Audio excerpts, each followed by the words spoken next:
तो नमस्कार साथियों, मेरा नाम है प्रवीण कुमार और मेरे ब्लॉग पुलिस पंचायत में आप लोगों का एक बार फिर से स्वागत है। जैसा कि पिछली वीडियो में मैंने आपको पुलिस की रैंक्स के बारे में बताया था, अब की बार मैं आपको पुलिस के कार्यों के बारे में जानकारी दूंगा। पुलिस के कार्य क्या क्या होते हैं, किस अधिकारी के अंतर्गत क्या कार्य आता है, मैं आप लोगों को विस्तार पूर्वक इसकी जानकारी दूंगा। तो सबसे पहले आता है सिपाही। इसे किसी भी पुलिस फोर्स की रीढ़ कहा जाता है। सबसे अहम रोल इसी का होता है। यही इकलौता एक ऐसा अधिकारी, ऐसा एक पुलिसकर्मी होता है जो आगे बढ़ के सीने पे गोली खाता है, सबसे पहले लाठी यही चलाता है, सबसे पहले लाठी यही खाता है, सबसे पहले बरसात भी यही सहता है, सबसे पहले धूप भी यही सहता है, सबसे पहले छाएं भी इसी को मिलती है और सबसे पहले ठंड भी इसी के सिर के ऊपर से जाती है। मतलब कि इसको पुलिस की, किसी भी पुलिस फोर्स की रीढ़ कहा जाता है। तो यहीं से शुरू करते हैं। ये जो है एक, अगर थाने की हम बात करें तो पुलिस स्टेशन में इसका एक रोल ऐसे माना जा सकता है कि इसको एक बीट दे दी जाती है कि, और बीट का क्या मतलब होता है, मोहल्ला, इलाका, एक इलाका दे दिया जाता है, वो इसके अंतर्गत होता है। सिपाही जो है उस इलाके को देखेगा और बेसिकली वो एक डिवीज़न होती है। डिवीज़न में करीब करीब 4 से 5 पुलिस वाले होते हैं, जिसमें से 2 से 3 होते हैं सिपाही, हवलदार भी हो सकते हैं, और 1-2 हवलदार हो गए, और एक एएसआई हो गया, और एक हो गया सब इंस्पेक्टर दरोगा। तो ये 5-6 लोग मिलकर के एक डिवीज़न चलाते हैं, मतलब डिवीज़न में होते हैं ये। लेकिन रिपोर्ट जो है ये लोग एसएचओ को ही करते हैं। मतलब कि अगर सिपाही हुआ तो वैसे तो कागजों के हिसाब से, तो हायरार्की के हिसाब से देखा जाए तो सब जो है अपनी अपनी रैंक को, मतलब senior to senior to senior, एक दूसरे के ऑर्डर लेते हैं और एक दूसरे को जो है सम्मान के हिसाब से बताते हैं। लेकिन प्रैक्टिकली ऐसा नहीं होता। प्रैक्टिकल ऐसा होता है कि अगर सिपाही ने अपने इलाके में कोई वारदात देखी, कोई घटना देखी या कुछ भी देखा, तो ऐसा नहीं है कि वो हवलदार को बताएगा, एएसआई को बताएगा या सब इंस्पेक्टर को बताएगा, ऐसा नहीं है। वो डायरेक्टली एसएचओ को बता देगा, वो एसएचओ को बताएगा, डायरेक्टली एसएचओ को बताएगा।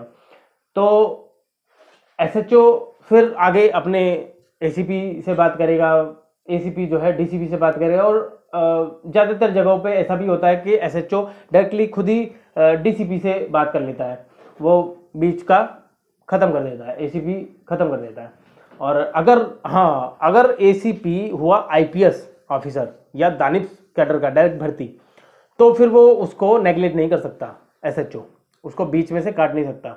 वो फिर डीसीपी को बताएगा ही, एसीपी को बताएगा ही बताएगा, कहीं वो नाराज ना हो जाए।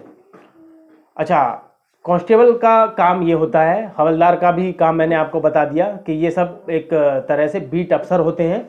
इनको थाने के अंदर जो भी काम होते हैं, जैसे कि संतरी ड्यूटी है, संतरी ड्यूटी पे भी खड़ा किया जा सकता है, और डीओ नहीं बिठाया जा सकता, डीओ का मतलब ड्यूटी अफसर, डीओ बिठाया जाता है कम से कम एएसआई रैंक को, 1 स्टार वाले को, उसको या उससे ऊपर को, या सब इंस्पेक्टर को भी बिठा दिया जाता है। वैसे बिठाया नहीं जाता, लेकिन फिर भी कई बार बैठ भी जाते हैं अगर कोई ड्यूटी नहीं है तो। अच्छा, उसके बाद जो है आ जाता है हमारा सब इंस्पेक्टर।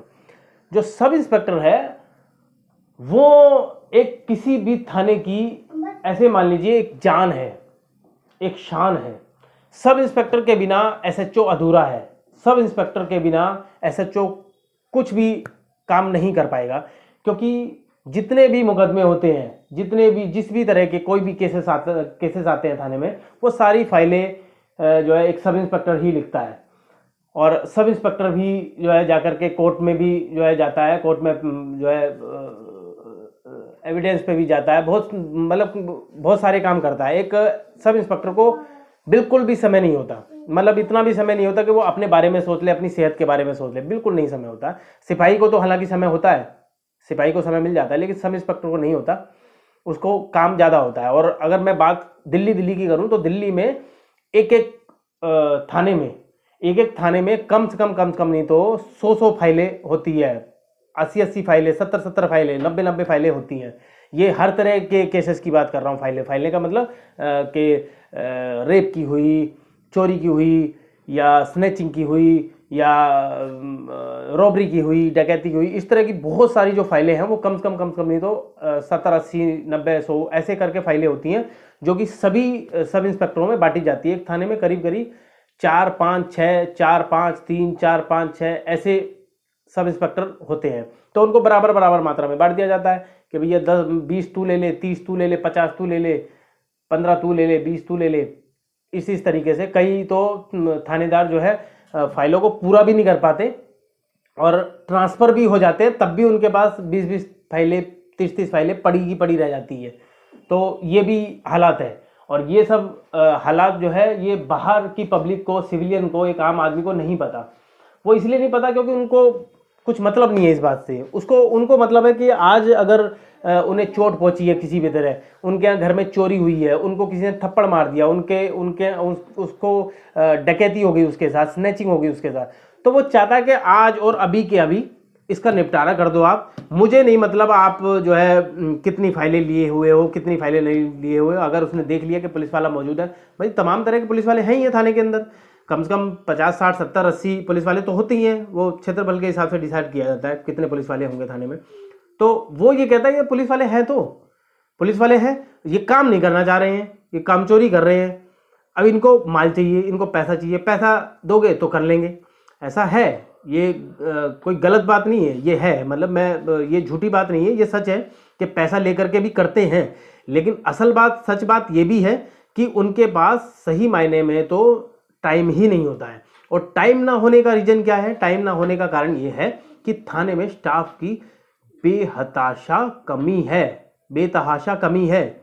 इतनी बड़ी कमी है, इतनी बड़ी कमी है कि अगर आम आदमियों को पता लग जाए ये बात तो वो शायद यकीन भी ना माने। इतनी बड़ी कमी है। मतलब आप ये इस तरह से देखिए कि अगर किसी पुलिस स्टेशन का जन्म जो है, स्थापना जो है वो हुई थी सन 80 में, 1980 में। उस टाइम पे उस इलाके की जो पॉपुलेशन थी वो थी सिर्फ 50,000 या मान लीजिए 30,000। तो उसके हिसाब से उन्होंने पुलिस वालों की स्ट्रेंथ रख दी 100 पुलिस वाले। उन्होंने रख दिया कि 100 पुलिस वाले यहाँ मौजूद होने चाहिए इस थाने में इन लोगों को संभालने के लिए। अब आप देखिए कि वो 80 में स्थापित हुआ था और 80 से आज हो गया 2023, आज हो गया 2023। तो कितना साल हो गया? करीब करीब 43 साल हो गया, 43 ईयर। तो 43 साल में आबादी तो हमारी दोगुनी और तिगनी पता नहीं कितना गुना हो चुकी है। तो उस इलाके की भी तो दोगुनी, तिगनी, चौगुनी हो चुकी होगी। जिस इलाके की उस टाइम पे आबादी ही 20,000, 30,000 थी, वो तो बढ़ते बढ़ते बढ़ते बढ़ते जो है 2 लाख, 3 लाख, 4 लाख और 4.5 लाख, 5 लाख हो चुकी होगी। लेकिन पुलिस वालों की संख्या उतनी की उतनी है। जो स्ट्रेंथ थी 100, और 100 में से भी जो स्ट्रेंथ दी गई है 100 में से भी जो है थाने के अंदर 50 ही मौजूद है। और जब 50 ही मौजूद है मतलब उतने भी नहीं तुमने दिए, पहले तो उतने जितनी स्ट्रेंथ है उतने ही नहीं दिए, और उसके बावजूद भी वो जो क्षेत्रफल के हिसाब से जो डिसाइड किया था वो भी आज के हिसाब से नहीं है। मतलब उसको चेंज नहीं किया गया, वो जो पहले जो था वो आज भी ऐसे का ऐसा ही है। तो इस वजह से ये एक बहुत बड़ा कारण है। मतलब बड़े अफसर, सीनियर अफसर जानते हैं इस बात को, बखूबी जानते हैं, लेकिन वो करना नहीं चाहते क्योंकि उन्हें अपने कामों से फुर्सत नहीं है, अपने मसलों से फुर्सत नहीं है, अपनी राजनीति से फुर्सत नहीं है। तो वो लोग क्यों देखेंगे? और आपको पता है, सब जानते हैं कि हर आम आदमी की जो है, जो सुरक्षा करेगा या रक्षा करेगा या जो भी सॉल्यूशन करेगा वो सिर्फ एक पुलिस वाला करेगा। मतलब कि आप 112 मिलाइए और कोई भी काम कराइए। नाली टूटी है 112 मिलाइए, सांप निकला है 112 मिलाइए, आपके घर सांड आ गया है 112 मिलाइए, आपके घर के आसपास गायें घूम रही है 112 मिलाइए, आपके घर पानी की जो है लाइन टूट गई है 112 मिलाइए। मतलब कि लोगों को पता ही नहीं है कि 112 के अलावा हमें कौन सी हेल्पलाइन मिलानी चाहिए, वो नहीं जानते असल में, क्योंकि सरकार ने उन लोगों को वो काम नहीं दिया है। वो मतलब कि उन्होंने अपना पल्ला झाड़ा हुआ है, ये सच बात है, ये जानते हैं वो लोग कि अगर हमने इनको ये अथॉरिटी दे दी, मतलब ये अगर हमने अपनी जिम्मेदारी बांध ली, हमने कोई नंबर दे दिया, तो समझ लीजिए हमारी एक जिम्मेदारी बन गई। हम फिर हमें जिम्मेदारी के तहत इनको सुरक्षा देनी पड़ेगी, इनका काम करना पड़ेगा, मतलब एक लाइबिलिटी ले ली, और लोग लाइबिलिटी लेना नहीं चाहते। असल बात ये है, और ये बात सब जानते हैं, ये बात हर आदमी जानता है, जो पुलिस को जानता होगा वो जानता है। खैर चलिए, हमारा ये टॉपिक नहीं है। दूसरी बात, सब इंस्पेक्टर की मैंने आपको बता दिया कि सब इंस्पेक्टर का काम ये होता है। उसके बाद आ जाता है हमारा इंस्पेक्टर। इंस्पेक्टर दो अन्य इंस्पेक्टर होते हैं दिल्ली में थानों के अंदर। एक एसएचओ होता है, एसएचओ के बाद एक इन्वेस्टिगेशन इंस्पेक्टर होता है, और एक होता है एटीओ, इसको एंटी टेररिज्म ऑफिसर भी बोलते हैं, एडिशनल एसएचओ भी कहा जाता है। वो एडिशनल एसएचओ का मतलब हुआ कि जिस दिन एसएचओ छुट्टी पे जाएगा, जब भी एसएचओ छुट्टी पे जाएगा तो वो उसकी गैर हाजिरी में काम करेगा, ये उसका काम होता है। तो एसएचओ तक जो है ये उनके काम है। एसएचओ जो है, अब आप देख लीजिए, 7 दिन ड्यूटी पे रहना पड़ता है उसको जो है कोई छुट्टी नहीं है। और मतलब छुट्टी डिपार्टमेंट की तरफ से कोई डिक्लेयर नहीं है कि भैया आप ये पर्टिकुलर, मैंने ये टाइम दे दिया आपको तो आप इस टाइम पे जाएंगे, ऐसा कुछ नहीं है। हफ्ते में वो एक बार जा सकता है घर, उसको जाने की इजाज़त है, वो भी रात को जाने की इजाज़त है। वो भी अपने डीसीपी से पूछेगा, और अमूमन क्या है, वो फ़ोन नहीं करते इस बात के लिए, वो मैसेज करते हैं। अब मैसेज डीसीपी ने देखा तो देखा, और नहीं देखा, इग्नोर कर दिया तो कर दिया फिर, क्योंकि जब डीसीपी ने देखा ही नहीं है और तो देखा नहीं तो रिप्लाई नहीं किया तो वो फिर वो परमिशन नहीं मानी जाएगी, वो परमिट नहीं माना जाएगा। तो फिर वो भूल भी जाते हैं, वो कहते हैं चलो ठीक है, जब डीसीपी साहब ने देखा नहीं, हमारे साहब ने नहीं देखा तो क्या करेंगे, छोड़ो।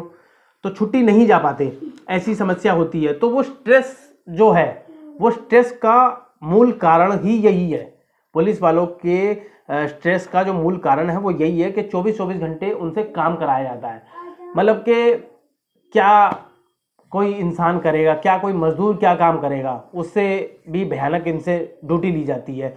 ड्यूटी का मतलब क्या हुआ भाई, रात को जगाए रखो।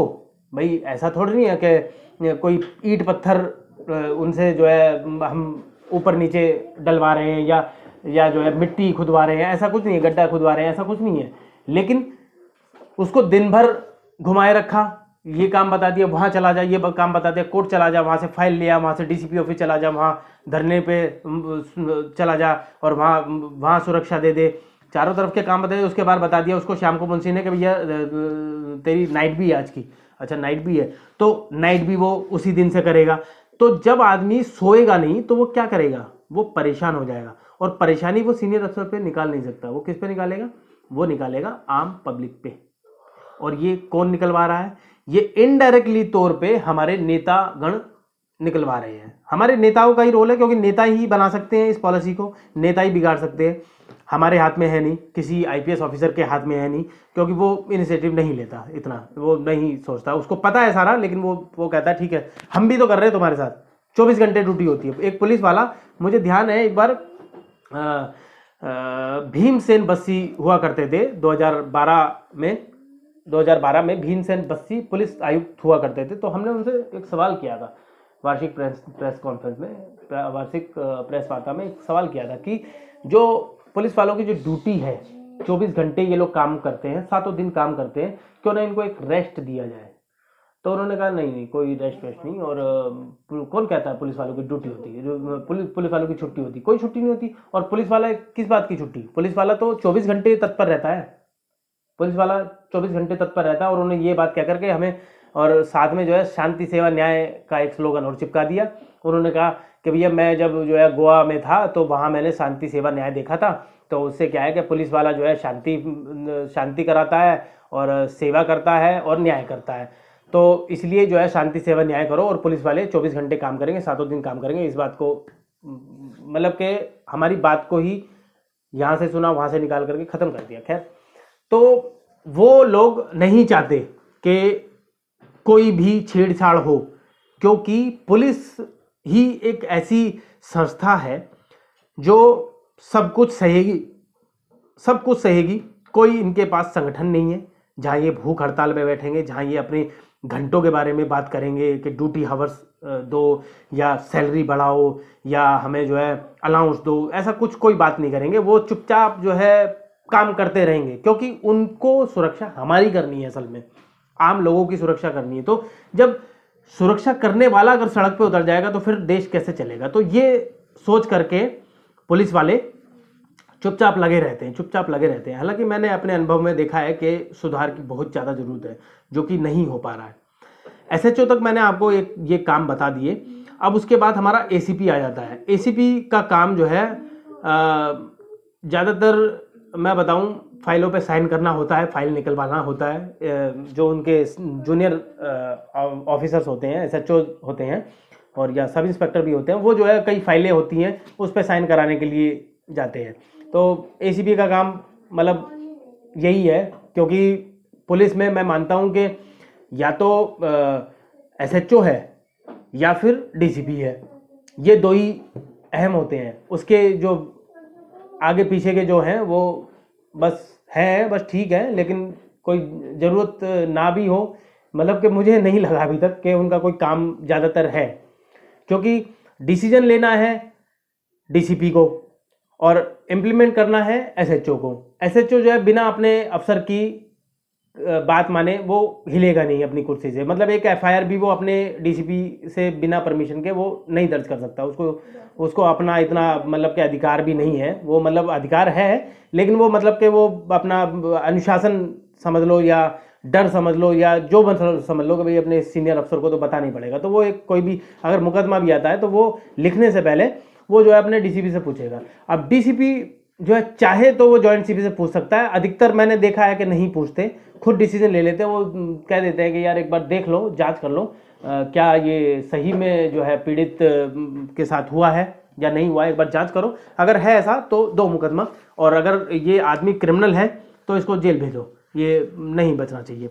ऐसे उनके शब्द होते हैं, तो वो अपने आप डिसीजन भी ले लेते हैं। और कुछ जो है डीसीपी जो अपने जॉइंट सीपी को या स्पेशल सीपी को, उनको जो है ये समझ लो आपके मक्खन मारना, या फिर आप ये समझ लो कि अगर उनको जो है ये समझ लेते कि अरे यार उनसे कुछ काम भी पड़ जाएगा कल को, तो उन्हें तवज्जो दे दें हम।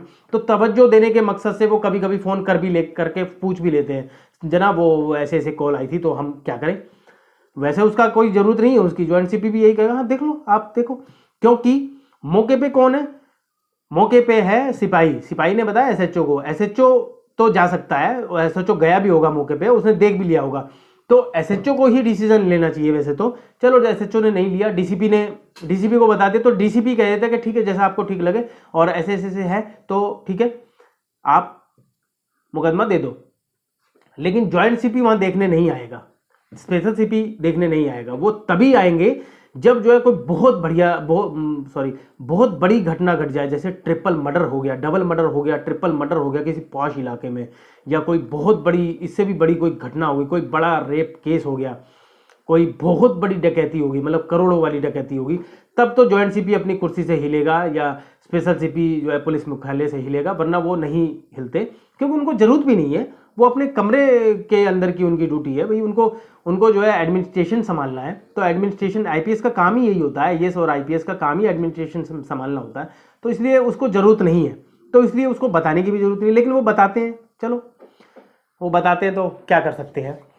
तो एसीपी का ये काम हो गया, और डीसीपी का काम हो गया एक जिले को संभालना। एक जिला, एक डिस्ट्रिक्ट का वो हेड होता है डीसीपी, और डीसीपी जो है deputy commissioner of police. State में हो गया एसपी या एसएसपी, एसपी सुपरिटेंडेंट पुलिस और SSP senior superintendent of police.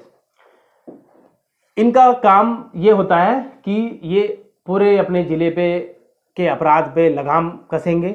अपने जितने भी इनके थाने आए, करीब करीब जैसे दिल्ली की हम बात करें तो यहाँ 15 जिले हैं, तो 15 जिलों के डीसीपी 15 जिलों में करीब करीब 10 थाने और 12 थाने, 13 थाने, 14 थाने, इस तरह के थाने हैं। एक मतलब इतने पुलिस स्टेशन है, तो वो इतने उसके अंडर आते हैं, डीसीपी के अंडर आते हैं।